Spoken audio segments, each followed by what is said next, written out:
the Hispanics like to say, "Mas vale tarde que nunca."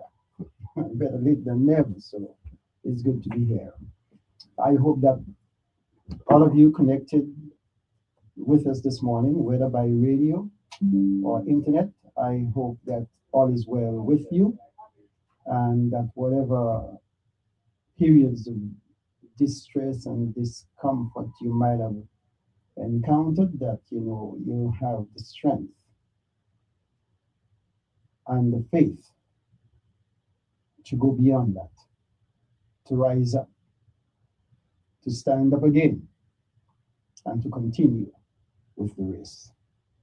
Again, our numbers here are 7730390, 7730490. We do encourage you to call in and share with us. Give us your take, not necessarily on the things that we touch upon here, which originates with me as the host of the program, but you may have some item, something that you want to share, whether it's a blessing or something stuck in your craw that you want to vent a little. As long as it's done in a respectable fashion, we don't have a problem with that. There are certainly many things happening here locally and also within the broader region, as well as nationally and internationally. There are all kinds of things going on that perhaps touches a raw nerve as far as you're concerned, or maybe some cause for celebration. Whatever it is that you desire to share with us, feel free to give us a call and share with us. Again, the numbers are 7730390, 7730490, and of course the area code is 340. On Monday mornings, I take a pause.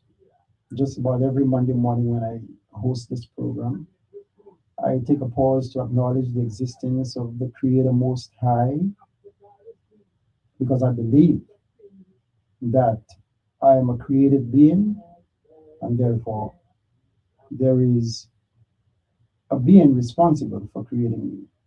And as the Bible informs me, I am created in the image and likeness of that being. So I'm thankful. I give thanks. And I hope many of you share that position that I have just placed there on the record.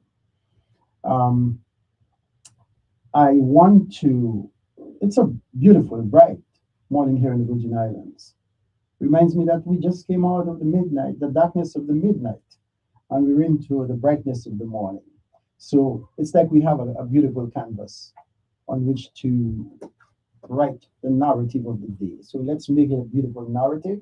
Let's set aside the detractions, the hindrances, the obstructions, and let's just accentuate on all that is good and write a beautiful narrative. Later on in this program, I want to touch upon the rum cover over, which I promised to do last week, but I didn't get to do it. But hopefully this week I can do that, because I said the week before that every week, every Monday morning, I'm going to touch upon things rum cover over. So I want to do that this morning. But before I get there, I believe I have somebody on the line. Let's see if that's the case. All right, not on this line. Let's see. Let me try this one. Hello, caller. Good morning and welcome to the program. Good morning on this bright, sunny Monday in paradise. Well, it's good to hear your voice, and it's nice to hear that you're sounding all bubbly bright. Bubbly bright, although I had some mishaps this past couple days. Oh, yeah? Yes. But I'm grateful for another sunrise. Mm-hmm. And I'm trying to focus on a thing. You know, I have life. That's the important thing. True thing. Yep. And for me, every day is a rebirth. Mm-hmm. So I celebrate my birthday every day. Mm-hmm. Okay? Mm-hmm. Yep. And Yep. it's life. It's a celebration of life. Yeah, that's the important thing. It is a celebration of life. And we're not going to agree on everything. I heard the governor recently suggested a referendum, and the senators are just ignoring him. A referendum about paying a 10% tax, a 1% tax to repair roads because you say it's not enough money to repair the roads. And you know, that's like one of the biggest complaints that people have, the bad roads. And you didn't see his pronouncement, I should say. You didn't see it? I did not see it, but are you saying that the senators are in disagreement? The senators are silent, period, as far as the referendum. They're silent. A referendum means that it's taken to the citizenry in general, the voters. People, exactly. Yeah, right, and that's not a bad way to go.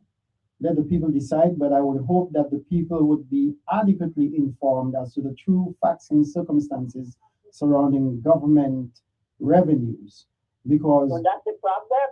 I don't think some people, I would say, don't trust the administration, don't trust government, period. So doesn't come out their mouth to believe. Okay? I am aware of that, but here is, let's just briefly look at this.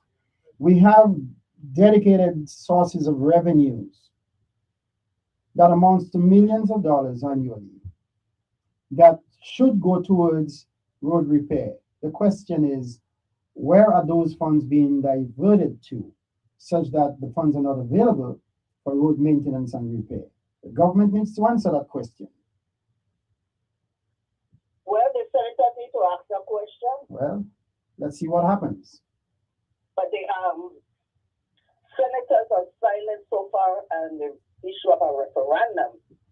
And I believe there should be several other referendums on the ballot this coming election. Let the people decide. Even though we know it's not binding because we're still under the revised Organic Act. So any referendum will not be binding. And remember the one that they had, which I didn't agree with it, but nonetheless, the people wanted a reduction in the number of senators. That was years ago. Yes. And I don't agree with that because to me, you're giving more power in the hand of the less senators you have, the smaller the number needed for what you call it, to establish a quorum. 2/3 majority. And then so to make laws, you put it in their hands in a very few. If anything, I think the number of senators should increase. And that has to do with the population, however. And I don't know, with our population, look like it has taken a plunge. It was estimated at one time to be around 100,000. Now my understanding is right. It was like an exodus of 20,000 people a year. So if we're talking around 80,000 people, 10 senators, that's 8,000 you represented. But some people are not looking at it that way. They're just only looking at it as less senator means less salaries to pay. But but if you have less, that means it's going to take more work. That senator can accomplish the work that a greater number will accomplish if you have less senators. And who's to say with such a power, all on 200, let's say it's 3-3. One at large and 2 for districts, total of 7. That some people are proposing that. Now, them 7 could get together and say, you know what? Let's increase the pay. Okay? And there will be more work and they will be justified because they were like, it's less of us and it's more work. Okay? Or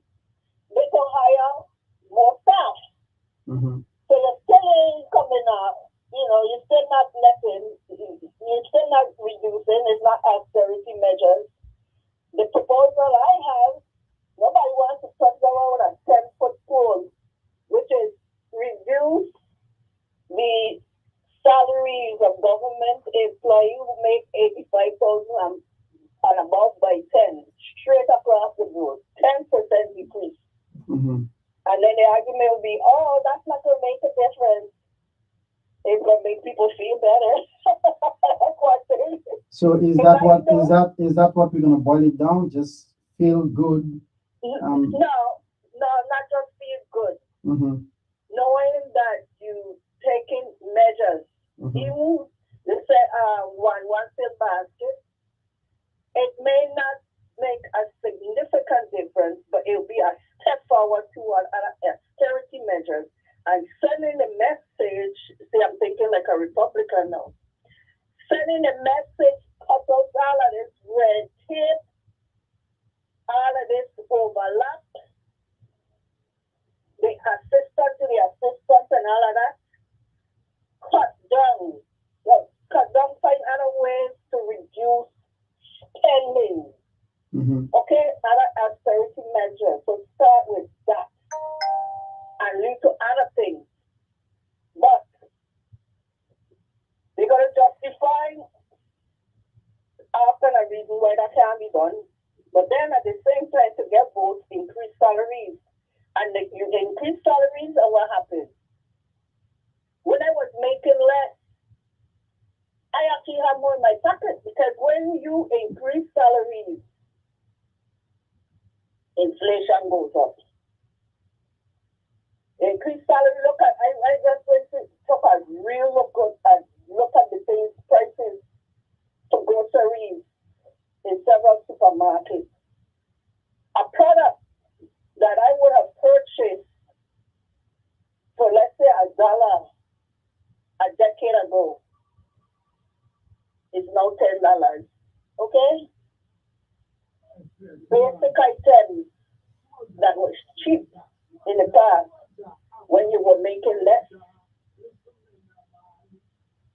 you could still make it right, you still were doing better. And so I'm just saying, that's just one. I also think but definitely don't reduce the Senate. That one I do not support at all. But one way we could look at it too is make the Senate part-time, because a lot of local legislatures are part-time in the state, in many jurisdictions in the state, in most. That's part of my research most. If the Senate is a part-time position, and if people could do whatever they do. When you present that to people, let them also understand that based on the structure of government in those jurisdictions, you have several layers. We gotta be thorough. Yes, I agree with that. Give them everything. That's why, we're not going to agree on everything, but you could have an intellectual discourse, present the pros and cons, and let the people decide. It's the same thing with the other one referendum, elected attorney general. You say that? Not everybody's going to agree. You're going to have to say, give justification why it shouldn't be an elected position. But the bottom line is this: majority rules. Let the people decide. And I do not object to that. I'm simply asking that when we look at those matters, let's be diligent in terms of the research we carry out. Look, here, for example. Barbados is, unless I'm mistaken, Barbados is either 133 square miles or 166. I'm not too sure right now. Trinidad and Tobago, as well as Jamaica, vastly greater in terms of land mass and population than Barbados. But I believe the Prime Minister of Barbados, unless I'm mistaken again, gets a higher salary than the Prime Ministers of Trinidad and Tobago and Jamaica. You've got to look at productivity. You have to look at the structure of government. You have to look at the quality of government services in those jurisdictions before you make a blanket declaration that X and Y should be the positions that we take. If the Virgin Islands can have a government structure in place where there is decent, acceptable management of resources, so that we're getting a return on the tax output that citizens give that is satisfactory to a majority of the population, people wouldn't have a problem with livable wages being paid to government officials and other people in top positions of the government. But when everybody is dissatisfied with the quality and level of government services, you can't go about raising salaries for people and ignoring the suffering of the masses of the people. It's not right. It's not fair. So I'm saying let's address the mismanagement in government. Let's address the fact that government officials have not taken the right steps to increase revenue for the government without placing a burden on the people. When government leaders and officials begin to act and move in such a manner where the people are now pleased with the level of services, they're content and happy, they wouldn't have a problem with an increase in salaries if that is called for. Well, yeah, I hear what you're saying, and that's why I said you have to get the information and then have a discussion on it, and from there you could have a compromise where everybody's not necessarily like with the Diageo deal. You hear people saying this thing coulda, woulda, shoulda, kind of stuff. You could get a better deal. You get a deal based on the negotiation process. And nobody knows the future. You going in there, it's a give and take. You dealing with a company, the company that the protesters came from Puerto Rico, that want them, they wanted Diageo. You have senators who didn't think it was a good deal, but like you said, better to have something than nothing at all. Because if there was no deal at all, let's say the company really agree with the terms that the government were putting on the table, and they said no way, and we had no Diageo, then what would have happened with the GRS? Well, let me hold you there for a minute and just interject something because I had planned to speak about that. In the 1990s and early 2000s, Puerto Rico typically received several times more cover over revenue than the United States Virgin Islands. For example, in 1994, Puerto Rico's revenue was over 6 times larger than the USVI's 202 million. It was actually 202 million for Puerto Rico versus 33 million for the United States Virgin Islands. Hear this.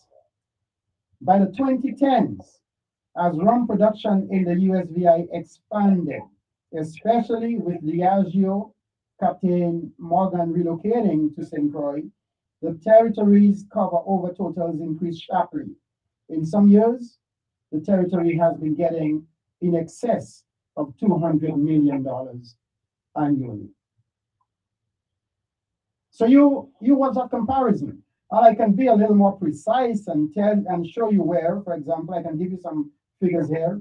1994, it was $202 million for Puerto Rico, 32 million for USVI. 2000, it was 298 million for Puerto Rico, and it was 65 million for USVI. 2005, Puerto Rico got 395 million. USVI got 81 million. 2010, Puerto Rico got 369 million. USVI got 112 million. 2015, Puerto Rico got 343 million. USVI got 227 million. 2018, Puerto Rico got 446 million. USVI got 263 million. I mean, check it out. Now, some will argue, okay, what percentage of that goes into incentives? And I'm saying yes, a significant portion go into incentives for production and advertising and what have you, other benefits that they're receiving. But those things might amount to maybe 46%. The remaining 54% comes to us. And that's significant. But that's the point I'm making. People can say what they want, could have, what I should have their opinion. You gotta look at facts can be verified, figures can be verified. Exactly. And nobody could convince me we would have been better off without the answers. No way. Well, I can say to you and those who are listening right now, without Diageo coming on board, we would not have had the capacity to float bonds to address the government employees' retirement system and to at least bring some measure of stability. It is not completely restored, but at least we have a measure of stability that needs to be built upon right now. That's right. So I agree now. The people are going to probably reject any increase in taxes, okay? They won't want to pay no more taxes. You're barely making it with a salary, but to add taxes, that means your salary going to be less. Let me say to you again, let me say to you and those listening, I mean, we're running around the bush trying to get to a referendum on this matter, but let me say to you that we have a transportation trust fund, we have a road fund, we have a community facilities trust fund, and other sources of revenue that can be used to address road maintenance and repair. Even the anti-litter and beautification fund can be tapped for these purposes. The question is, how are those monies being used? How much money comes into those funds on an annual basis? And why is it that those monies are being directed or misdirected to other areas and not to address road maintenance and repair? The legislature have not answered that question. The executive branch has failed to tell us what is going on, and people deserve answers. Well, we will see what happens when the senators should at least respond, because I don't see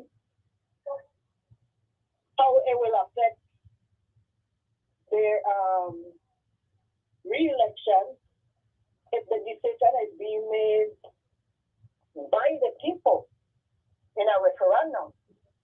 Like I can only tell you what I believe. I can only opine, but I don't know the future. And so it's easy to say after the fact, we should have done this, or could have done this, whatever. But you present it with a deck of cards. Or like the governor said, you surf the waves that comes your way. Each day is a different day. It's new circumstances each day. It's like when you go to the polls, nobody could tell me who's the best. Because that's an opinion. That's subjective. Who you consider as the best candidate, that's your thought. But the bottom line is the majority is going to decide. So I base my choices on the information available to me at the time. In the present, in real time. But we can't look into the future and say, oh, I should have voted this way because this person would have done this. I don't know. I don't know the future. So it's an insult to my intelligence to tell me who is the best candidate. Vedel, let me ask you a question before I share something with you. Who controls the purse strings of this government? Who controls the finances of this government? Who has oversight to make sure that monies are being spent in the right manner? The senators. So let me ask you a question. How can we have 15 years of inactivity or lack of activity with the reconstruction of a stadium, $30+ million being spent, and it is only now the Senate is asking for some measure of accountability and looking for answers? That makes sense? No, but like I said, people go based on the information they have. And that's why I like what you're doing. You're educating the public. Because politicians in general, not singling out anyone, they are masters of the game on campaigning, and the best ones are very articulate. Like I said, they could talk a sea level for oil. Okay? Mm-hmm. And they could appeal to the emotions of people, especially when people are hungry and they're angry, and make promises. So people look at that. They go based on a lot of the emotions. And I know people that, oh, well, you shouldn't vote for people that you like. Well, I could tell you right off the bat, I don't vote for whatever pitchfork at me. I don't vote for people I don't like. Period. And I'm not saying hate. I'm talking likability based on your personality. If I don't think you're a team player, I don't think you listen to others, I don't think you have compassion, I don't like you. But I think most people don't want to admit that. Would any clear-thinking female enter into a relationship with a man they don't like? Exactly. So that's a factor when it comes to campaigning. Yep. Somebody going to present to you the good side, the public image, and only their close friends know the things that will make them a good candidate. They may not be balancing the checkbook. They can't balance their own checkbook or they can balance the government checkbook. They're unfaithful to their spouse. They're cheating. But we don't know. Because we don't going on what's presented to us at the campaign. And some people, especially if they have a PR person, a campaign manager, they know how to appeal to the people. They can present a good image. It's a contest.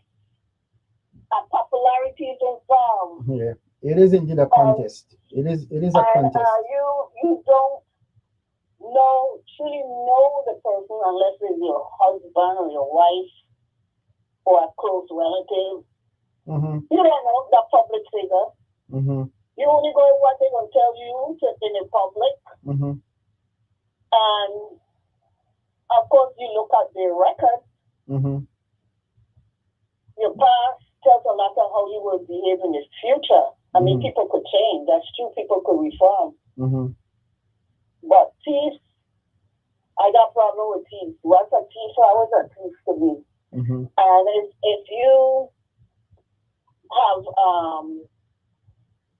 a record, a felony conviction involving what you call moral turpitude, that's the reason why they put that in for the first branch. And I did my research. The Virgin Islands of the United States is not the only one that have, as far as I have researched, we're the only one in which it's specific to the first branch. But in other jurisdictions, you can't be a felony and be elected to any public office. But we have a unique situation where you could be a felon and be elected governor. But it's not inconsistent, you know. But in other places, I think it's Wisconsin. You might go and research. You can't be a convicted felon, period. You're barred for life, you know. Wait a certain period, like in some states, then, or get a pardon. I think it's Wisconsin. Whether you get a pardon, when the record's expunged, once you're convicted felon, you can't be eligible to run for any But if I'm incorrect, people could go. I'm going based on my memory, but I researched it. But there are other places where there are restrictions for to run for public office, but it's not like us, in which it's only for one, or it's only for the senator. But it's so, or it's not applicable for boards. It's not applicable for delegate to Congress. And I think when you're in a position of trust and you violate that trust, public trust, I just think it should be consistent. But like I said to you, maybe that should be on a referendum. Now, if people want to elect a convicted thief as a governor or a senator or whoever, let the people decide. Now look at Marion Berry. Right after he came, he was elected mayor of Washington, D.C. You heard about him, right? Yeah, but I'm glad that you mentioned the case with Marion Barry, because a lot of people go after the sitting president in terms of his felony convictions and being elected to serve in the highest office in the nation. But one thing a lot of people look at is that when you consider the facts of the case against him, clearly there was overreach and excessive aggressiveness on the part of prosecutors in that case. And so I think a lot of people looked at that and they were saying, okay, yes, the guy was convicted, but let's go down a little deeper. Look at the level of overreach and how these guys were just aggressive and determined to get at the guy. And sometimes that's what prosecutors do, and you have to ask some questions. Yes, a decision was arrived at judicially where the person was convicted, but you see so much underlying unfairness and overreach in the process that you exercise a measure of sympathy. Well, let the people decide. Yeah. In a referendum. And that's the reason why you see I'm always advocating for the success of the Sixth Constitutional Convention. Now they have become silent again. I don't know. Yes, they have a website, you could go through the progress. But I mean, in terms of speaking to the people, I'm not hearing anything. Well, let's give them some time, but go ahead and wrap it up because I think there is somebody else trying to come. I just saying again to the people, there's no need to be castigating fellow Virgin Islanders and taking joy in other downfalls and people indictments and convictions, but do the right thing based on the law. Right or wrong, morally, depends on the individual, but we have process in place for people to make a choice. They don't have to degrade somebody because they choose who they want as governor, who to support, and you disagree. You could disagree, but you don't have to jump pick facts at them. We could live in harmony in this place and have different political ideologies. So small minds talk about people, medium minds talk about events, great minds talk about ideas. Let's talk about ideas and how all of us together to work collaboratively, cohesively, and cooperatively with the government to make the Virgin Islands of the United States a better place. Thank you. All right, then. Thanks for calling and sharing. Stay strong. Interesting. We'll talk about people. It seems somehow the caller got cut off. I'm gonna try again, and let's see what happens. Yeah, we talk about when we discuss candidates for political office. We're discussing people. We're discussing personalities. We're discussing character traits. So sometimes these quotes about small-minded people, discussing people or talking about people. That's not necessarily true in every given situation. I just wanted to put this out there. Hello, caller. Good morning and welcome. Yeah, good morning. Good morning to you. Can I get on the air? Yes, you are. Yeah. You are. All right, please hold. Yeah, Baptiste. Uh-huh. Good morning. Yes, good morning to you. This why I call it. I recognize the voice. Welcome to the program. I hear you talking about the Constitution. After the mass of them up in England relieved Tatola so that they could get their Constitution. I think they tell them they have to correct certain things, but they relieve mass of them, they say mass of them who still dictating to the Caribbean plantation them. Relieve Tatola so Tatola could have read their Constitution. We don't get done because every Kalaloo in the past.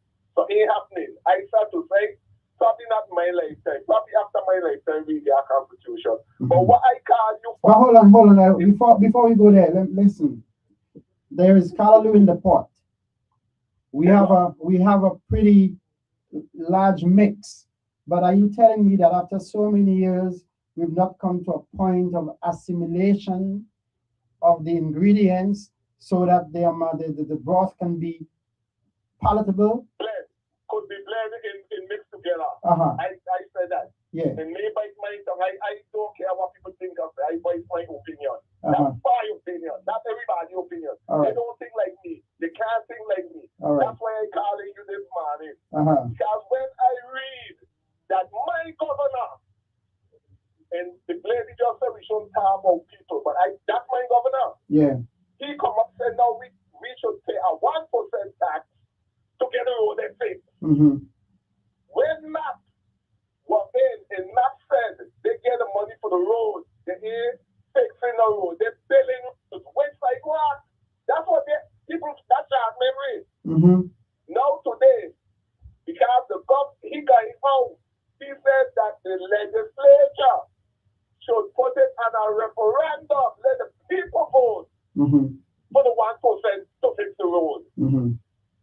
Taxation without representation. This is the same governor, the same set of people who said that the retirees that they owe from the government owe from 1990. He said he had a plan to pay them, and last election they gave him some peanut, I call it, crux, the bottom, the bun part.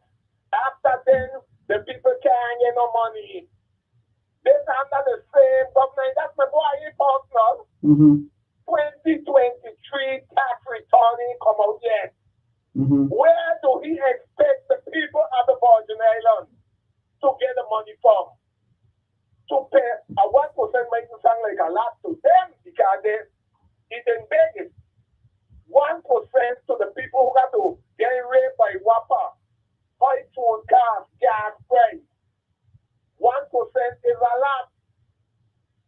So when he said that the people should be more in tax themselves because we need the money to fix the road, I disagree with it. Now, who you want to agree with me? That's your priority. You could send up your blood pressure, not me. And Coach Foy, if you listen to what I said, we have a transportation trust fund. We have a road fund. We have a community facilities trust fund. We have an anti-litter and beautification fund, plus a couple of others. Millions of dollars go into these funds annually. My question is, plus we have the St. Croix Capital Fund as well. Millions of dollars go into these funds annually, but the monies are being diverted for other purposes. And I'm saying before we ask for that 1%, let's look at those revenue sources and ask the question of senators, elected officials, why is it that the monies are not being used for the appropriate purposes? That's what we need to ask them. Nobody asked them nothing. Well, this discussion might get to the air. Listen, I read right my fair. Hey, this budget we shot about 50 million. That's why I said. That's why I read. You read it? I did not read that part. Okay.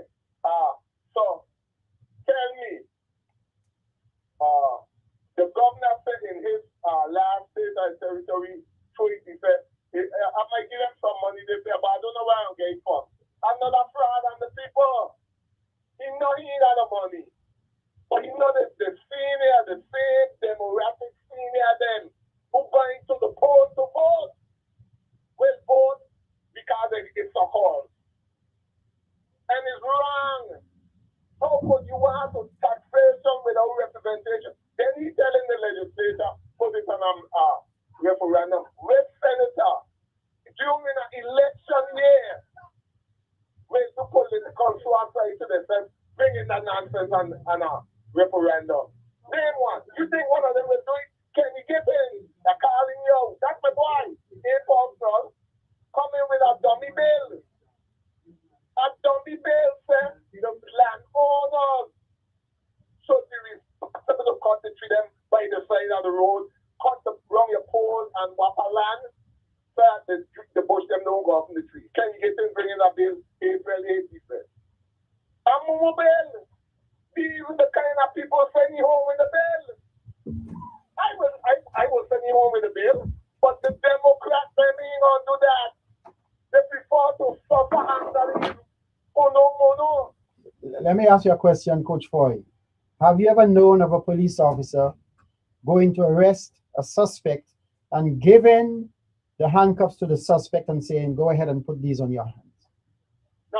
All right. No, that ain't happening. Okay. Well, when you're facing a situation such as what these guys claim they were facing, where you have a shortfall of revenues, and then you're going to go to the people who bear the burden and ask them to come up with answers to a referendum. You put a referendum to them.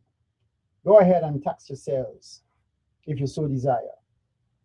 That's tantamount to a police officer doing the same thing with a suspect. I guess the analogy you just used is correct. But when the people are speaking out against this BS, where is the cry of the people? Everybody sitting down silent, like nothing happening. And these people just raping and robbing us, coming up with schemes. Company coming in the game, I'm offering a tax break. But the little people in the Virgin Islands suffering with taxation, with no representation. Let me say this while I just remember it come back in my mind. This Saturday coming up, with management selling bins again, done at with management billing from 9 to 1. For seniors, it is $70. I think it's $75 is the price. There's a car price, but the car Mr. Pie keeps on 9. So they gain the senior, so they gain on $70. It should have been 25. You know, so they said the game mobile last day, they run out before they start. So the other new bins, I hope they don't waste the people time again. They got bins to sell the people because they instruct their people don't pick up the bin, the garbage is in a bin. So where you say that where is that sale, that the giveaway or the sale? Where is it being held? It's down at Glen by way of management building right there by Glen. Okay, and that's Glen gas station. That's this coming Saturday, you see. This coming Saturday. Okay. So I gave them free advertisement. Because you are the radio station of paying on a press release, right? I don't see any such thing in here. Okay, good. That's why I was telling them they don't. And let me say this too. I went and see Carl next Saturday to his face and tell him thanks for putting that the money on the senior citizen card. $2,844 in 91 cents. That they were robbing the senior citizen. And the audacity. I go to tell the other lady that she tell handling, thanks. The woman that with me say I on the radio talking about her and she don't talk to people. That way she don't talk. I tell her when you don't got to talk to me. Because when I ask her specific, if she tell them to put the money back on the senior, she said no, she didn't do that. And that get me mad. And I said, well then you don't know why I tell you. And then she said, oh, you going don't take it down. She went someplace, like I going someplace. I said, that's why I said you put the money back. Because I know how they're going to do it in credit. And I didn't want the senior citizens to have a credit card bill and just get credit over $2,000, $3,000. Then she mad with me. But I don't care. I don't tell people I don't care. I know one day my number gonna come up. I represent the wrong that what I'm doing to the senior. She gonna tell me that way I don't like I care. It look like I care. I don't care, you know. A lot of people don't talk to me. They don't like me. I know they don't like me, but I don't care because me missing sleep. Coach Roy, let me share this with you and those who are listening. For several years, we bandied around saying that our government operates on the basis of management by crisis or through crisis. There was a situation with the dump site over in Concordia, down in the Frederick State area. I would go there sometimes, man, and the bins are overflowing and people drop the trash all on the ground. You can't even find space to walk to the bin to dump your stuff. It used to be an absolute disaster. Every time I went there, same scenario. Some time ago, about 3 bodies, I think, were found in the area. Apparently, individuals were shot. Three of them, yes. All right. Since that, they have at least 2, I think it's 2 guards they have, or 2 individuals who are posted at the site every day. I don't know if they go, round the clock with it, but I know even when you go there at 6 o'clock in the evening, they're posted there. And boy, the site is cleared.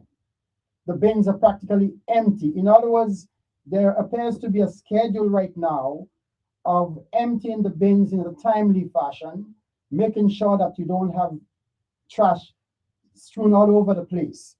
It is being maintained in an efficient manner right now. And I'm saying, you imagine it took 3 bodies of individuals shot being found at that site for them to all of a sudden find the resources to get into action, to make sure that the thing is properly maintained, supervised, etc. That's how we've been doing things in the territory. We need to change. And I'm glad you said that. You know why? That's it. We, the people of the budget, have been funding WAPA. WAPA said that when they hook up the new generators and they get some solar, we are gonna blackout, we are gonna power outage. They hook up the generator, let me say, Damos. I think they're not what Villa.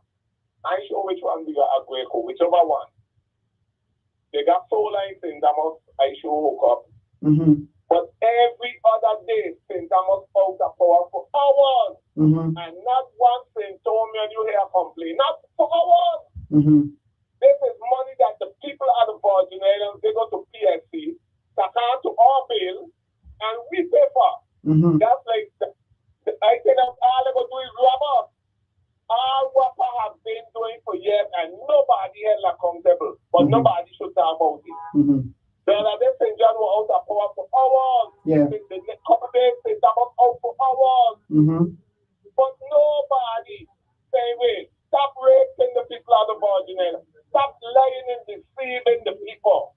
There were 2 complaints. There were 2 complaints that came out of St. John residents. I read of complaints coming from 2 persons out of St. John. Apart from that, everybody is just quiet. It's wrong. And then the ain't gonna let me, like the woman said, that way I don't talk to. I don't care. Don't talk to me. You'll be one less person I got to talk to. But do the right thing for the people. That's my position. Anyway, as I said, I don't think that the people should be paying a 1% tax for the road. And I think that public work, and that will say this for public work, because I've been on the radio. The road by Party Last School, after they went in such as a few holes, they run out of patch. They ain't went with enough. They run out. Go back, don't forget, not because you started any. Go and finish Party Road in front by the school. Also, the road down by the seaplane, as you come from the seaplane, you make the left, going to King Cross Street. It's horrible. Go and do something with that road. Rattan Road, as you leave up on the hill, coming down to come to Five Corner, to come when the tank won't come down the hill. The road is them kind of terrible. Go and do something Get up higher people. Well, the one coming from the seaplane where you take the left, that one calls for some engineering, and it's been like that for years, man. They got to do something about it, but I think it calls for some engineering expertise. You hear what you said? It's been like that for years. It shouldn't be like that for no years. People be here to get that to drive there. Yeah. Where is the people? Where is it? We don't figure out people continue to perish. And we accept it. We don't call them out. That's why you're calling them out. The one up Grattan has been like that for months. A resident shared a picture with me of his truck, his pickup truck, dropped into a pothole, and something broke with the wheel just simply bent out of shape. Have to get a wrecker to get him in there. Okay, he got to pay the record. Anyway, thank you for the time. Yeah. And as I said, pin 36007 that Kenny get his bringing. Say the landowner, people got tell Kenny, go sit down. Go in meeting, tell if you want your vote. If you don't want to go home with that bill, pull that bill and go sit down. Stop being an idiot and move. And this is Fight Talking. This is not the opinion talk show or radio station owner. Have a wonderful day. Thanks for the time. Thanks for calling and sharing. Stay strong. Bye.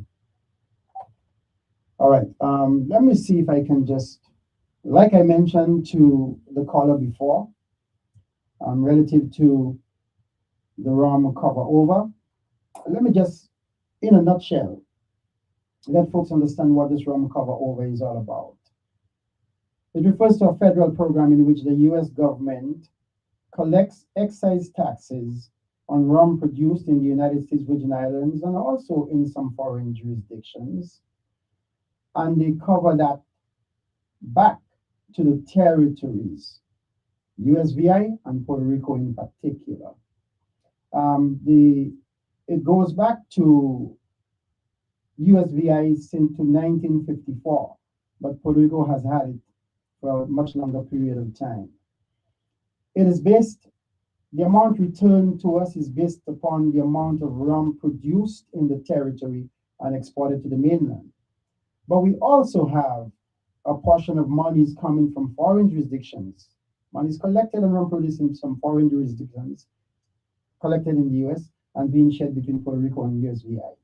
Traditionally, Puerto Rico got more because they produce more than us. That's how the formula is set up. Since Diageo came on board, we're getting more from that part of the pie because production has been increased locally. And so I want to leave it at that for now because I think somebody's trying to reach us. Let me hear what this person has to say. Hello, caller. Good morning and welcome. Good day again. I call back to clarify something. They're saying that small minds talk about people doesn't translate to saying that nobody should talk about another person at all. What it means, my interpretation, it means rather than spending our time and energy critiquing the individual as a person, a public official, is to put more energy in discussing what they're proposing, whether you object to it or you agree to it or whatever. Just putting more energy on the ideas. Okay. Let me, if I may interject here and give a little of my understanding here. When the court speaks of small minds discussing people, it talks about people who get into melee and gossip. Right. That's what it's referring to. So right. So it doesn't just say, I'm not telling nobody you shouldn't talk about nobody. Talk about whatever you want. You have your First Amendment right. Free speech. Right. And also I want to say with the referendum, then I make it clear, let the people decide. But I don't believe the people are going to want to put a tax on themselves. That's just my belief. Yeah. But I focus on the process. I think that's the best thing is hear what the people have to say. I know the way you're going to hear what the people have to say, put it in the form of a referendum. But I do agree, the senators don't even want to do that. Even any hint of anything to do with taxes they run it from. Mm-hmm. But their silence is just as bad because if you propose, okay, you don't believe in taxing the people, then you have a better idea to generate revenue, which is exactly what you're talking about. So I'm saying you could talk about ideas, you don't necessarily have to talk about the person who is presenting, or the governor, the public official. I didn't even personal. I didn't even say this. I just said the governor. Any governor. I could just generalize it there. Any governor that proposes a referendum, I think that's a good thing because a referendum means let the people decide. What's wrong with that? But let me tell you what's wrong with this one in particular. We have dedicated sources of revenue to address road maintenance and repair. So before we put a referendum to the people, give us some answers in terms of how those dedicated funds are being utilized. Why are they being diverted from, their intended purposes? Do that first. Well, I agree. I am agreeing with you. That's why I said put it out, discuss the idea, but don't stymie the process because it's by the people. It's a government for the people, of the people, and by the people. I told you already, I don't believe nobody's going to vote for that because I had enough now with the salary you're getting, and then a tax on that whether it's 1%, 0.5%. The people need to tell. Don't have to hear nothing that's going to reduce the income. Okay? Yeah, people need to tell the senators, do your job. We elected you to do a job, do your job. Yeah, you'll find the money some other way. All right. Because you're letting the governor run the show. And I'm saying you got something called checks and balance. That's why we have a Republican form of government, 3 branches. All right. The governor executes, but the senators control the purse string of the government. They put the laws in place. Right. They allocate. They appropriate, and the government, the second branch allocate. Right. But if there's no money, zero difference. That means more money that come in. Not take out. You want to take. But let me ask you something. If you have proposed to do to undertake several projects at your residence, and you find out that the amount of money you have coming in will not allow you to do so, you have 5 projects in mind, but you have money to cover 3. What do you do?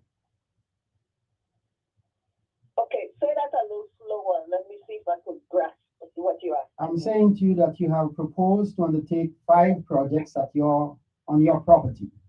Right. You anticipated X amount of money coming in to cover the 5 projects, but then you realize that monies will only come in to allow you to cover 3 projects. What do you do? Well, you have to sit down and go back to the drawing board and decide. Okay. You prioritize. Which 3 you can go with? Yeah. And if I got a lot of projects around my house. Okay. And if I had people telling me, "Oh, you should build this." I'm like, that's like telling a person that I don't have a car. Okay, so and I need to go to work. You should buy a car. I said, listen, the buying of the car is the issue. It's not you want to buy the car. If you don't have the money, how are you gonna buy the car? So you put that on hold. If you don't have the money. Now if you have the capacity, to borrow and you have the means to pay back, then you can examine that option. That's the next thing too. And that's why I mentioned you have to go into the bond market, because a lot of times the people who really, and there's a big complaint about the banks not willing to lend to people, but they, because they're looking at collateral, the ability to repay the loan, and so you have to have something in place, something that is feasible, that you anticipate will generate money. Yeah. You may not have it now, but that's something. That's why some people are like, why these contracts for these EDC company waiting like 30 years. It's like a mortgage too. But because you don't have enough now with a car loan, but you could shop around. You can see which bank is offering the best bang for your buck. But the longer the contract extends, the more you interest you are going to pay. Definitely. But then it might be a time where you got a windfall, and you could say, "Let me." You can pay the note earlier. Yeah, pay off the balance. Or work out some other kind of financial arrangement. But the bottom line, we live in a capitalistic society. They can't pay salaries if the money isn't there. And you got to be very practical. That's why financial literacy is important. We do live in a capitalist society. Money is an important instrument in the society, and so we have to learn how to manage money. Yeah, and relying on the government to teach you everything. You see, you're going above and beyond the call of duty to educate the public. While the other senators, farmer senators, I don't hear from them. It's like they're doing their own thing. It's like they serve and that's the end of it. You hear another peep from them. But they're here, and all of us, everybody's not going to be an elected official. But we all could make a contribution. And I'm not saying I agree with the governor that the people should pay 1%. What I'm agreeing with is, yes, put out the information and let the people decide to a referendum. That's all I am saying. All right. And I don't see no need to be calling the governor name. No. We don't want to go there. We do not want to go there. No. Yes. You don't like what he's doing, fine. He's not going to be there forever. His term is coming to an end. And those who didn't support him will not find one single positive thing because that's how they feel. But facts can be verified. And I am happy as far as with the GRS and using the rum cover over and all that. I appreciate that. Absolutely. I'm not saying he's the best. Yeah. I'm just saying. No, that's in that particular instance. That's one good deed that he accomplished. Yeah, and there are many other things too. So yes, there were things I didn't agree with. The decision was made. You can't undo the past. Okay? By the way, let me say to you and those listening that there was a $600 million bond authorization that preceded that, and of course, the administration at that time just didn't follow up with what the legislature had put in place. But again, the senators need to do more, in my opinion. Yeah, they control the purse string of the government. When last you hear some revenue generating thing that doesn't involve taxing the people? All right. That's what I want to hear. Thanks. All right. Thanks for calling and sharing. Bye. All right. Let's see. I think there is another caller. Let's see. Okay. All right. Caller is off. Let me get into something here with GRS. I hope you guys give me a little time to kind of cover this here now. Okie dokie. Now I've said much about the rum cover over, how it, for us, it started in 1954, but with Puerto Rico, they've been getting it up for a period of time before that. I'm not too sure how far back it goes, possibly in the very early 1900s, maybe like 1917 or so. But anyway, I want us to look at some of that. Let's see where can I start off with this here. I know some of you, when you all think of rum, you might be just thinking that, hey, we go into the bar, we sip on some rum, and that's it, you know.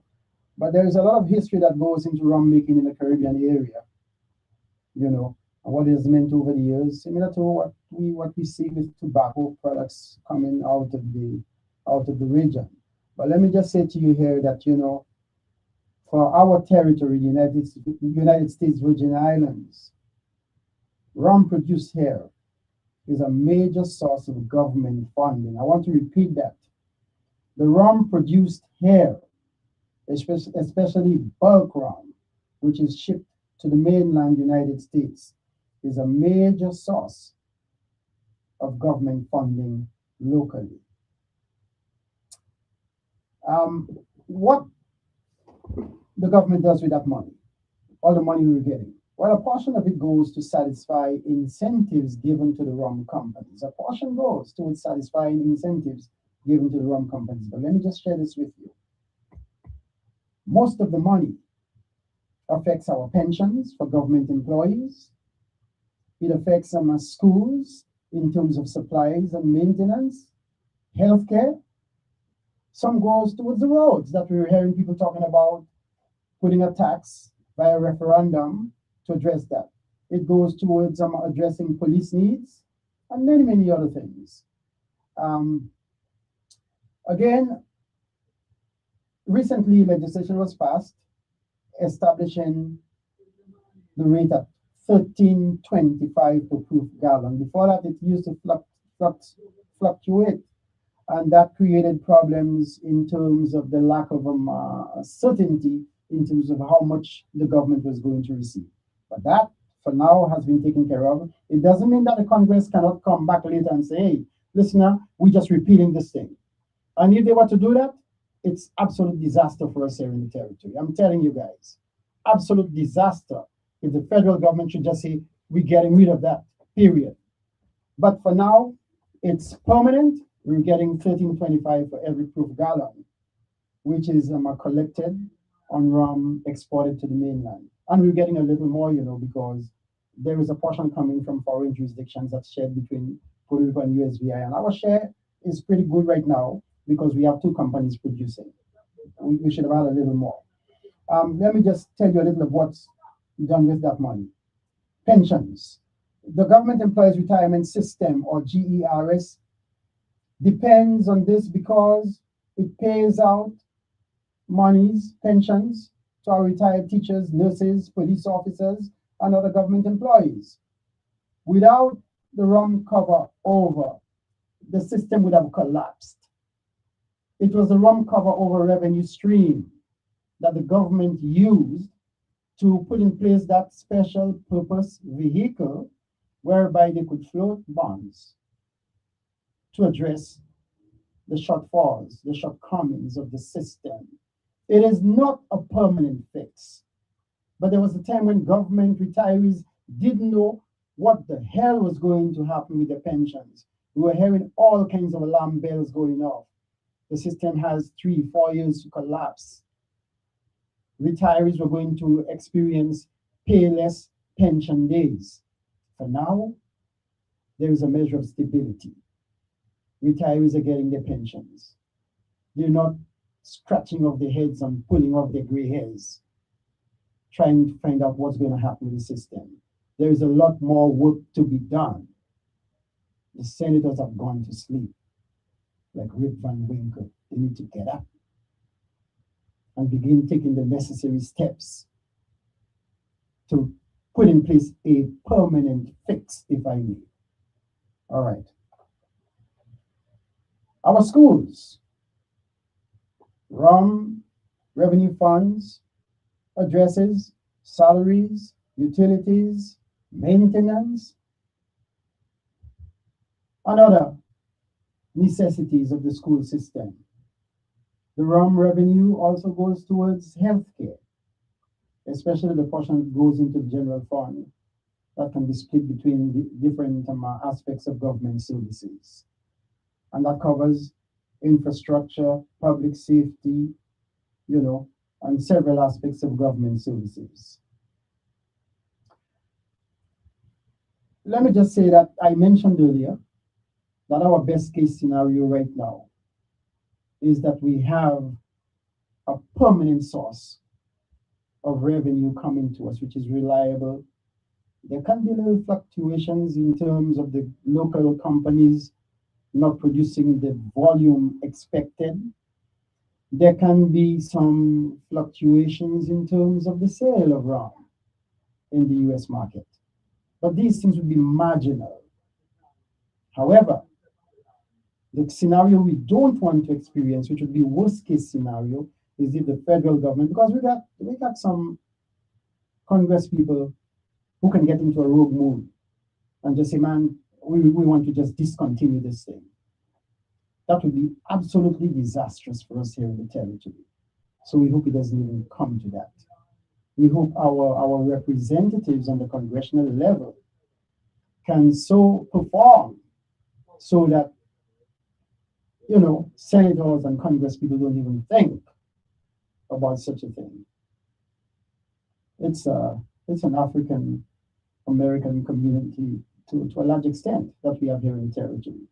And we certainly don't want people just, taking advantage of us. So I want to say that, these are some of the things I want us to understand when people begin to just speak negatively about the rum cover over. And I want us to understand that it is not Virgin Islands residents paying those excise taxes.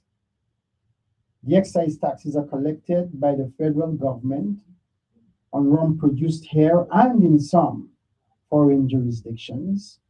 That's collected by the federal government. And then on a shared formula basis, they split that what comes from foreign jurisdictions between Puerto Rico and USVI. And then the rest that we get is like whatever is collected on rum that was produced here locally and sent to the mainland, that comes directly back to us in terms of at a rate of $13.25 for every proof gallon. Bottom line, people. So I read earlier on some stats I shared with you in terms of what we were getting from 1994 up to 2018. And you could see the massive shift, increase in what we were getting locally from about 2012, 2015 and upwards. I understand that even before Diageo began producing and exporting to the mainland, Diageo was already assisting the government with shortfalls on anticipation of what was going to come. This is not being shared with the general public. The general public don't know about these things, so we go along acting as though it's such a bad deal and there is no hope, no light at the end of the tunnel. Hello, caller. Good morning and welcome. Hello, caller. Are you there? Yeah, I'm here. All right. Good morning to you and welcome to the program. How are you, Mr. Baptiste? Wow, this sounds like a familiar voice. I'm doing pretty okay. How about you? I'm fine. I gotta ask you something. Mm-hmm. What is scripture said about people wanting a king? Well, ancient Israel rejected God for a king. And, that's right. And the king brought them some burdens that they did and not anticipate. He said, when you have a king, what happens?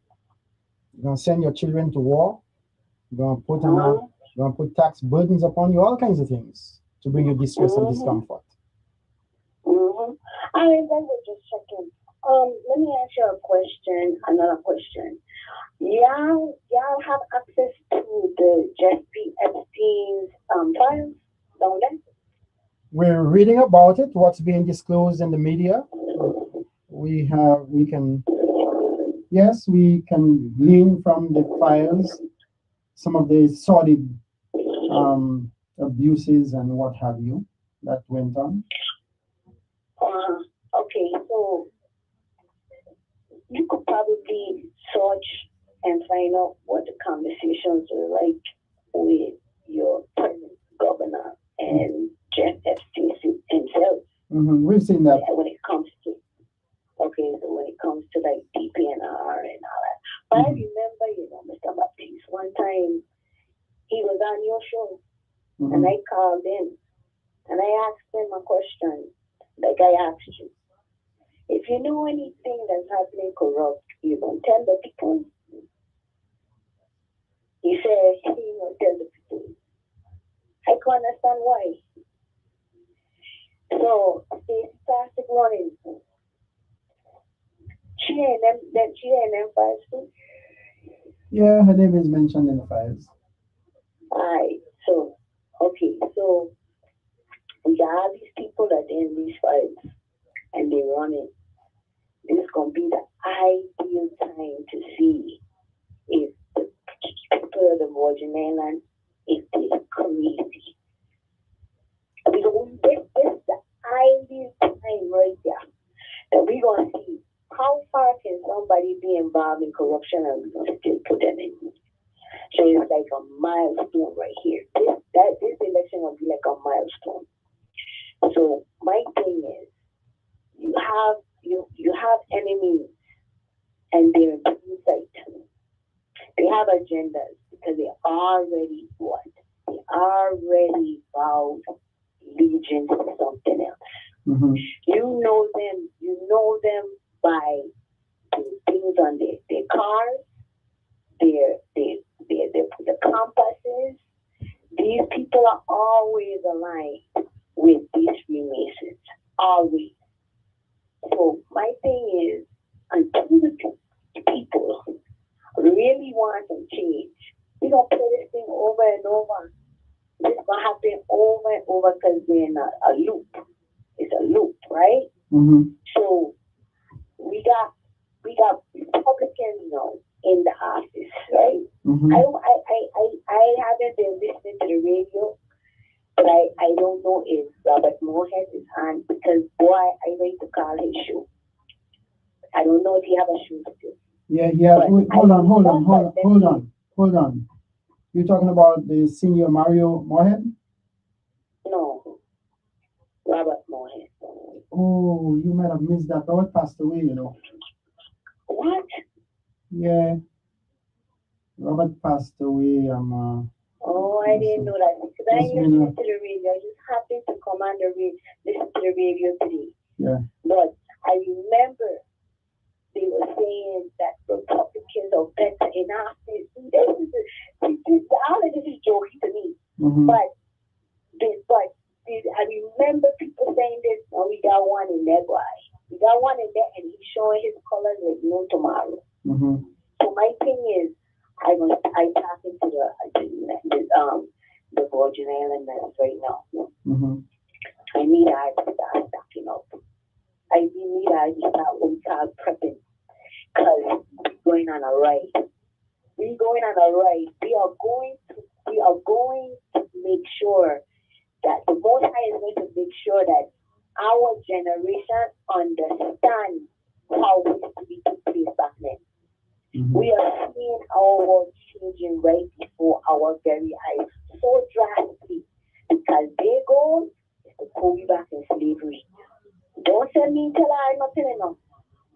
Stop prepping now. Who ain't got no gardens? I just start gardens. Who don't have free storing water or anything, start storing water because this right just is about to begin. Mm-hmm. Right? So I don't know what else to say, but I will just leave you with one set of information here. Mm-hmm. If anybody wants to know about United States spending, right? Mm-hmm. All you gotta do is go to the website. It's called USA spending.gov. Mm-hmm. The federal, everything is out there on what they spend on every category that you can think of. Mm-hmm. And we're talking about in the billions. Mm-hmm. We're talking about millions. We passed the M. We did to the B now. Understand? Mm-hmm. That they now talking billion, trillion. So all this time, 50 years ago, 70 years ago, when they always came, they had no money. Mm-hmm. Now you can see how much money they were actually sitting on. Because we talking about billions and trillions now. Mm-hmm. All right? Well, just for the war in Iran, I think they're requesting an additional $200 billion. $200 billion. But then your governor asking for I to do 1%. But as you think about this, I said, until we begin to treat this is not treat individuals per se, but really our lives to be really serious. It's going to continue. It's just going to continue and continue. I tell you, Mr. Baptiste, the goal is to get everybody back in slavery. I don't have, I don't, and the only thing I could tell you, Mr. Baptiste, right now, is to pray for the Virgin Islands, that people have discernment. People need discernment. That's one of the gifts of the Creator, to have discernment. Because I don't Carlos this a long time back. I see it from miles away. So my thing is, I am telling y'all, start prepping, please, because food is important in there. Food is important in the Virgin Islands, and if you think your prices are bad now, wait. I will say by the next election in November, then prices will be super crazy. Well, one of the things you recommended is something that I have spoken about it from time to time on this program, and I have begun implementing myself, which is the backyard garden. And my backyard garden, I'm really making it beautiful, as well as I'm productive in terms of food supply. So I mix a bit of horticulture with agriculture, because I want it to be beautiful and pleasant to the eyes, and I also want it to be a source of nutrition. So I'm hoping that Virgin Islanders in general realize the burden of importation of food items, and that they would embark on this on such projects to have their backyards or whatever small space they have available for agricultural purposes. Yeah, because as always, always be very last minute. Everything happens in the last minute. Then the fact that we're still talking about this systematic wall that they gave to us that definitely is not working. It's just mind blowing to me, right? But it's okay. It's okay because I already know it's gonna got the scanners and the markers coming right back at this here, right? So I already understand. And understand the game that's played, right? So my thing is, I only coming out here to tell you where you could go to find the spending of the United States and to prepare for what's to come. We are about to be history. We are about to see how back in the day, how they changed things.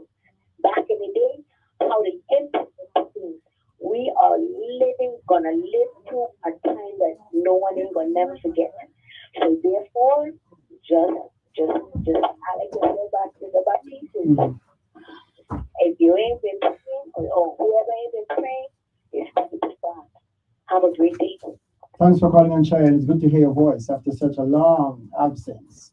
And of course, we hope that Robert Moorhead continues to rest in peace. Man, I'm so sorry. Because even though I won't say we were opponents, but it is what it is. I used to like our discord, even though we want differently. But he himself is another one that passed, believing in the system, and died and still ain't never seen no change. Chucky's another one. Yeah. So you know what I'm saying? He died and he still never changed. The forefathers before them was waiting and they waiting. It ain't gonna be by no voting mass. That's what I can tell you for sure. But anyway, everybody, bless up. Bye. Thanks for calling. Stay strong. Bye. All right. Wow. Here today, gone tomorrow is what they say. And I don't forget people like that. Trust me, those persons who have been in the trenches with us, those persons who have been around, lending their voice, to the chorus of struggle and advocacy, I don't forget them just so. You'd be surprised. I sometimes stay and I think about people who served with me, like Lorraine Berry, Greg Benison. I don't forget them just so. I remember them. I remember what they did, where they appeared to have been adversarial at the time, or even if it appeared to have been, um, supportive, aligned with my views, my vision. I remember them. Um, Chucky, I don't forget her. And even some who have not moved on to the other realms, but they serve. I remember them. I remember some of the good things that they did. I remember some of the things that they said or did that wasn't in alignment with my views. I remember them. Sometimes I sit at home and I think of the journey where I've been. And boy, the journey in the Virgin Islands, that portion of the journey means so much to me. Folks wouldn't understand. It means so much to me. I sit down and I think of the people that I have worked with, whether in education or in government, you know. I think about them, those who have passed on from Central High School. Man, I remember them. And it's like somehow they're alive in the memory.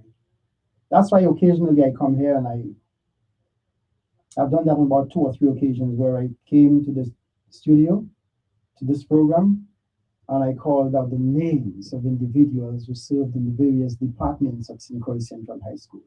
I taught at John H. Woodson Junior High School, and I taught at St. Croix Central High School. And I worked with some fine individuals, you know. And so I remember them. Some, of course, just moved to other parts, but some of them stayed right here, and many have gone on. There were some who left at a relatively early age. I mean, man, wow. There were a couple of them who they were students while I taught. They went to college, came back, and they were teachers in the system. And in a matter of maybe 5, 7 years teaching, they were gone, moved on to the other realm. Not just to other realms, but to the other realm. And I said, wow, you know. So many who worked with me, some younger, some older, some within the same age bracket, who have gone on, you know, having completed their journey, they've moved on. And I sometimes think about them and what if when I move on to the other realm beyond, that I'm going to meet those individuals and know them. I think we will know them if we do encounter them. We don't all have the same destination. So we will not encounter all those we have met during the course of this journey. This is like a bus ride or a train ride through a vast country, different stops, so that at various stops along the journey, people come on board and people disembark, you know. So there are people getting off, the vehicle of travel. And when I speak of the vehicle of travel, I'm not just talking about traveling in the body, the physical body. I mean, it's like, it's almost in a quantum type way. We're traveling together in a vehicle unseen. And so when you have new births, people come on board. When you have separation of spirit and body, people disembark at different points. So that the destination may not be the same for all of us as exemplified by the coming on board and disembarking. And so we may not re-encounter those persons that have been on the route with us. We're all going to get off at some point. And once we get off, trust me, it's going to be a whole different reality that we encounter. But we have been prepared for it on a daily basis. Every night when we go to sleep, it shows us what the experience called death is all about. Because as we sleep, the body is in a state of rest, sort of. From the purely physical level, you say, well, okay, the body is at rest, yeah. But there are organs in the body still working. The heart is still pumping blood. The lungs continue to process air coming in and air going out. The kidneys are still filtering. The brain, above all, is still very much active. That's why we have dreams and what have you. So in a sense, we're being prepared for that movement beyond the physical, And then I can talk so much more about that. Hello, caller, good day and welcome. Hello? Yes, good day, welcome to the program. Oh, okay. Good day, Mr. Baptiste. Good day to you. How are you doing this morning? I'm listening as usual. Mm-hmm. Okay, you spoke about the DERS, right? Yes, I did. But tell me something. When the DERS was put into operation in the Virgin Islands, mm-hmm. how did it come into existence? It was done through government statute. Mm-hmm. Yeah, so it is established by law. I don't recall all of the players. I don't recall the players. I had seen a list of individuals who were involved in the formation, the establishment of it. But yeah, it's established by government statute. Okay, now, when the DRS was put into existence, right? Mm-hmm. Was it contingent upon rum cover over? No, it was not contingent upon rum cover over. It was a process like one-to-one, a little Ponzi scheme kind of thing, like one-to-one. Well, I don't know if we want to call it a Ponzi scheme, but yeah, it's a Ponzi scheme to me because people are afraid to say, but who going out, their money is paid upon who coming in, right? Mm-hmm. Or who exists, right? Mm-hmm. Well, that's a Ponzi scheme to me. Well, Social Security is also a Ponzi scheme. Yeah, it's a Ponzi scheme. Uh-huh. But decisions that was made with smart people in the Virgin Islands government mm-hmm. put the GRS in the position that they're in today. Right? Well, I don't know if it was, you call them smart people.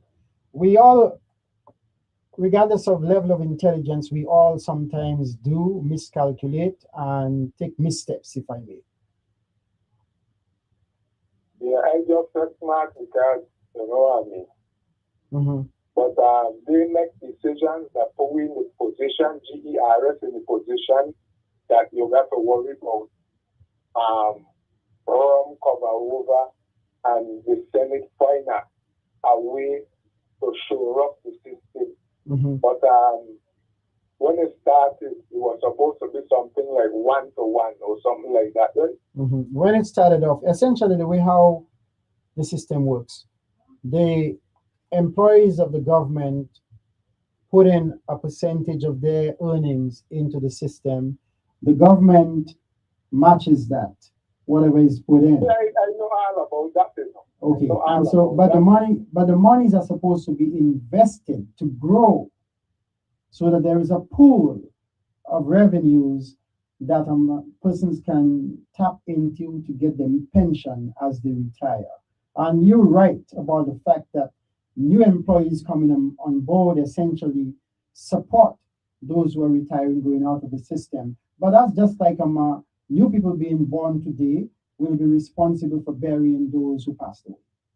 Exactly. But now, decisions that were made to lower the age to retire, that's one thing, right? Then it lower the amount of time to retire. That's what we in our age quagmire that we then. That's how I see. That's a part. Actually, in some instances, the number of years have been increased. For example, with class 3 employees who used to retire after 20 years of service, that was brought to, I think, either 23 or 25, somewhere around there, as of the 2005 reform bill. So some changes have been made where they found out, well, folks, the studies showed that class 3 employees going after 20 years, some of them being some late 30s, early 40s, that wasn't working for the benefit of the system, and so changes were made. There were some adversarial decisions made and people don't even look at that. The pension given to top level government personnel, I don't want to get into that, the specifics of it. Well, but get into it now, man. You got to be brave to set certain things around here, I know, man. Okay. Clearly, the top level individuals in executive and legislative branches and what's given to them is not fair when you compare what the average government employee gets at retirement. It's not fair. Yeah, all of that makes the GRS the way how it is for them. And then, of course, you have situations where monies of the system was borrowed by government to address certain needs, which wasn't right either, you know. And then you remember we had mass migration under Governor Diop. Yeah, mass migration and the PR people to get out of the GRS. All that then mash up the GRS. True. Serious. Yeah. So now senators got to find out ways to fix it. Ain't no ways to fix it. It's money to fix it. Ain't no ways you can just use a magic one and fix it. You know, it needs money to fix it. It needs money to fix it, and there might be some other reforms that we can carry out. I have done some research, and I'm certain I have that somewhere in my files home, where I looked at other systems that have taken some steps to reform their pensions, and it worked for them. Now, some of it might be bitter for some people to swallow, but we can look at those systems that have gone through reformation of this and see how we might be able to pick up an item here and there to incorporate into our system to make it better for us. Right, just like how they say one full basket, one or empty. So that's what happens with our GRS. True. Yeah. True. I agree with you. We've made mistakes, my brother, but not because one has made mistakes that one shouldn't find ways and means of correcting, to the extent that correction is permissible. You know, guys get married 2, 3, 4 times, and the fifth time, and they find bliss. It's a beautiful marriage. So yes, we might have made some mistakes, but I think that there is room for us to take corrective measure, and eventually we can come up with something that is beneficial for all. So, you hear this word that we always use something when it comes to government affairs. I hate that word, Mm-hmm. Something. When you say you're going to do something, that means you're going to do nothing. You're going to just put the can down the road. Okay, I need to find a better. I need to find a better word to use from here on. No, me want you to use a better word, but I just tell you, I reflecting on the word something. Every time I hear people in the government say that we need to do something, or the community say we need to do something, Mm-hmm. to me, that's nothing. And if the word is inappropriate, then we need to abandon use of the word. So let's take let's take. It's here to stay, Mr. Baptist. Mm-hmm.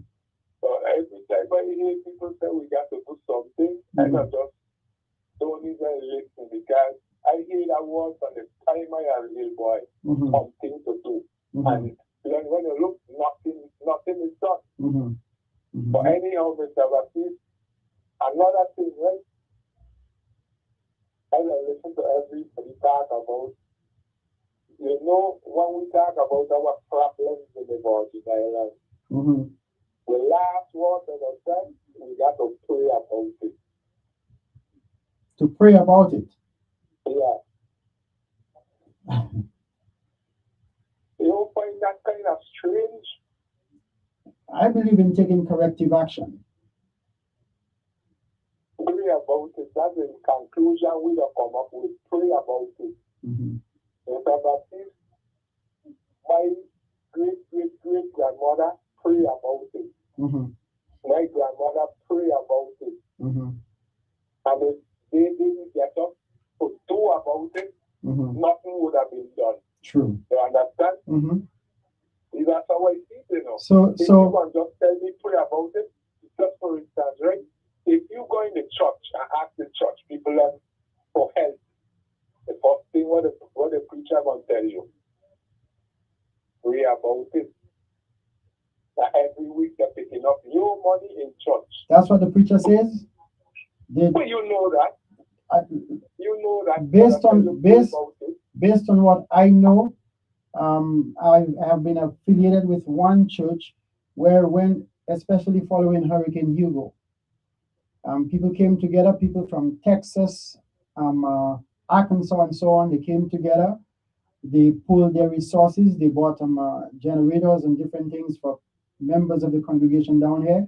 And let me just say to you that the folks who are in charge down here, they misused what was sent to assist the congregants, the members of the congregation here in the territory. They misused it. But actually, the church came together and said, well, let's do something to help our brothers and sisters in the Virgin Islands who have been through this hurricane. As a matter of fact, of the generators that came, a few members got that, but somebody who was in charge took all the generators, all the rest of the generators, to form his own company to do what he wanted to do. Yeah, that's good and fine, but you said people, now if one person then in need enough, Mm-hmm. you're paying tithes and offering and everything to church every week. Most of the preachers them gonna tell you pray about it if you want a little help. Those preachers are wrong. Huh? Those preachers are wrong. They're not going according to what the Bible says. Yeah, it'll make me wonder sometimes. That's what you say. I don't believe in no religion. I ain't no religious person. Okay. That they'll take advantage of people. Mm-hmm. I believe religion comes around with to keep we in the places that we are in. Mm-hmm. In an upward mobility when it comes to Christianity to me. You understand? Mm-hmm. So so let me ask you something. Haven't you read in the Bible where it says that in the early days of the church in the first century, they all came together, and those who had shared with those who did not have. It was one community where it was all for one for all. Nobody suffered. Then, according to what it was said, but Mr. Baptiste, what happened to now? That's my problem. What happened to now?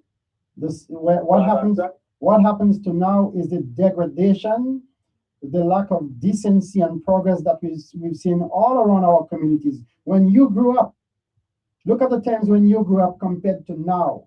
The disrespect we're seeing from young children today. You didn't see that to that extent when you were growing up. You know, the robberies and all the crimes that we see today. These things did not exist then. When I first came to the Virgin Islands, my brother, the roads were so smooth and well maintained in the Virgin Islands. You didn't hear about potholes and stuff like that when I first came to the Virgin Islands. You know, it was a pleasure to drive on these roads, going all up around the eastern side on a Sunday afternoon, taking in the views. It wasn't right now. If you drive on the South Shore Road, you'll see any number of potholes, and all they've done is to put some kind of a bright orange or red circle around it. I guess they're getting ready to maybe triathlon is coming up. I don't know what's happening, but I'm saying to you, it was a totally different scenario. We have degraded. That's when people on the top used to like people to the middle and to the bottom, but nowadays nobody likes nobody. Well, nobody likes nobody, because they people are talk all kind of thing, but they could talk, but when it's time to show action, most people in that they'll pass you straight. I hope they're hearing you, listening to you, and they make a commitment to change, because we need change for the better. Yeah, we need change around here, Mr. Baptiste. We need change. All right, good talking to you, man. Thanks for calling and sharing. Stay strong. Yeah, man. All right, bye. We need change. Why? Somebody just shook some coins and tell me we need change. Well, bring how they say bring me. No, the guy says he doesn't want to hear any jingle. No jingles. If it's not the shuffling of paper, I don't want to hear it. Listen, folks, we've come full circle.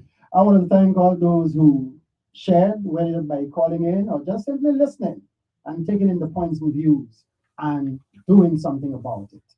So until next week, same time, same place, brothers and sisters, let's stay safe, be blessed, and give thanks and praises, and just share love. Bye. All right.